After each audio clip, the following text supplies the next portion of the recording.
लगे कि पहले से सब कुछ उतर था। जय श्री राम, जय जय श्री राम। आज हमारे बीच विश्व हिंदू परिषद से मठ मंदिर के प्रमुख राकेश ओझ जी कभी हमारे बीच पहुंचे हैं। मैं पहले भाई साहब का हृदय से स्वागत करता हूं और आगे के कार्यक्रम को सुचारू रूप से चलने का निवेदन करता हूं। राकेश ओझ जी। हरिओम, जय श्री राम। वीडियो बनाने के लिए बोलिए। आसीन आदरणीय आचार्य जी, श्री राम कथा के आयोजक, वरदान सोशल वेलफेयर फाउंडेशन के प्रधान सचिव महोदय और यजमान भाई संजीव लाकड़ा जी, उपस्थित मातृशक्ति, मेरे बुजुर्गजन, भक्तजन, आप सभी को नमन, वंदन, अभिनंदन। साथियों, देश में संक्रमण काल चल रहा है, युग परिवर्तन हो रहा है। कश्मीर से धारा 370-35A हटाई गई। कश्मीर से कन्याकुमारी सारा भारत राजनीतिक दृष्टि से एक हुआ। अयोध्या धाम में श्री राम जन्मभूमि मंदिर का भव्यतम निर्माण, मर्यादा पुरुषोत्तम भगवान श्री राम लला विग्रह की प्राण प्रतिष्ठा, कश्मीर से कन्याकुमारी, धर्म, जाति, मत, पंथ, संप्रदाय, खान पान, भाषा, वेशभूषा के भेद भूलकर आदिवासी वनवासी क्षेत्रीय विषमताओं बंधनों को तोड़कर सारा भारत सामाजिक धार्मिक दृष्टि से एक हुआ। वसुधैव कुटुंबकम, विश्व शांति, भाईचारा, पूरी पृथ्वी एक परिवार, कण कण ईश्वर, रोम रोम में राम, सत्य सनातन धर्म, हिंदू धर्म दर्शन, धर्म संस्कृति के समक्ष सारा संसार नतमस्तक, दंडवत। युग परिवर्तन हो रहा है। देश में ही नहीं, दुनिया में युग परिवर्तन हो रहा है।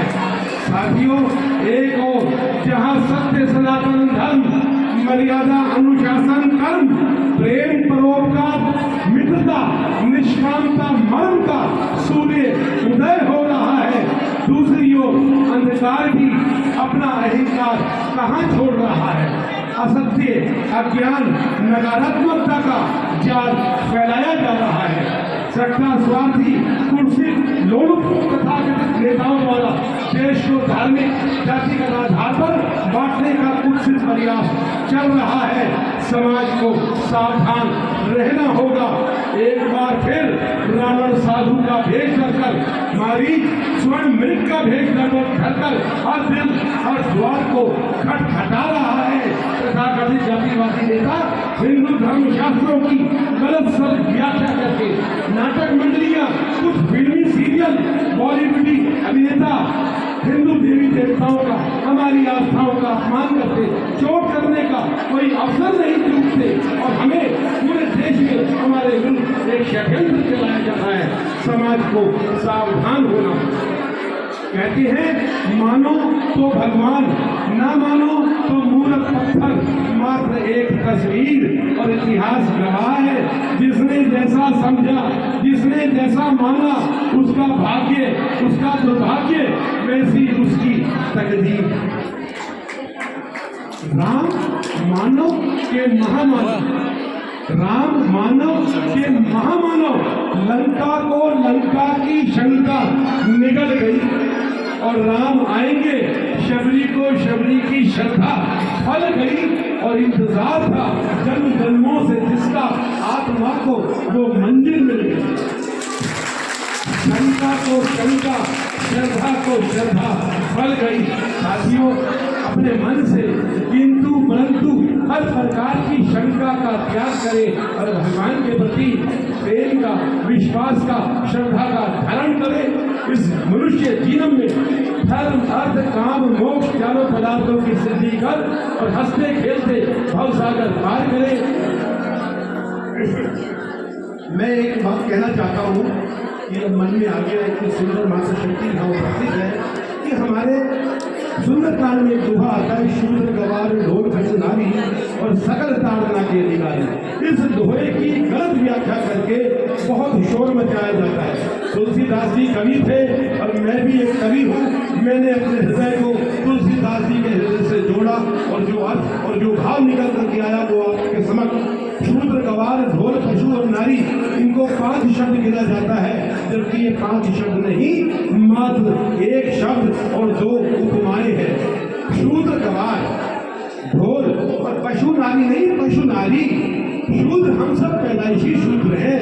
शूद्र कहते हैं शुद्ध उदर, उदर यानी कि मन, उदर अर्थात पेट। जब बच्चा पैदा होता है शिशु, उसका पेट भी खाली होता है, उसका मन भी खाली होता है, ना उसको अपनी भूख का ज्ञान, ना उसकी मन का माँ का ज्ञान, वो केवल रोता है। माँ छाती से लगाती है, दूध पिलाती है, उसको अपनी माँ का और भूख का ज्ञान होता है। शूद्र का अर्थ है अशिक्षित और गवार का अर्थ है अविवेकी, जो किसी के मरे पे हंसे और किसी के ब्याह शादी में जाकर के रोए, ऐसा अशिक्षित, अविवेकी, अमर्यादित पुरुष।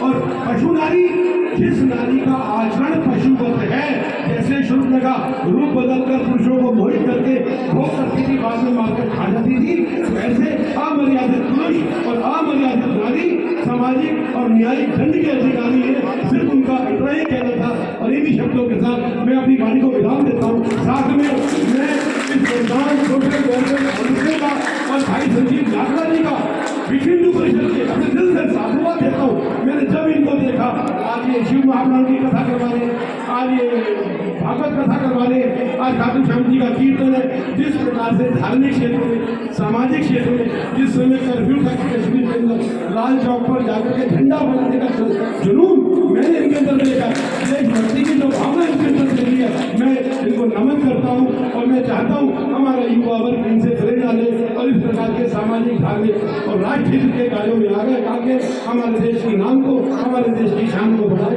इन्हीं शब्दों के साथ मेरी वाणी को विराम और जय श्री राम। भाई साहब का विशेष आभार। राष्ट्रवाद की जिस नीति को लेकर हमारे परम आदर्श बड़े भाई राकेश सोर जी रोज ओतप्रोत होकर अलग अलग रूप में संदेश देते हैं, आज वो सौभाग्य हमें भी प्राप्त हुआ। मैं भाई साहब का पूर्ण धन्यवाद करता हूँ।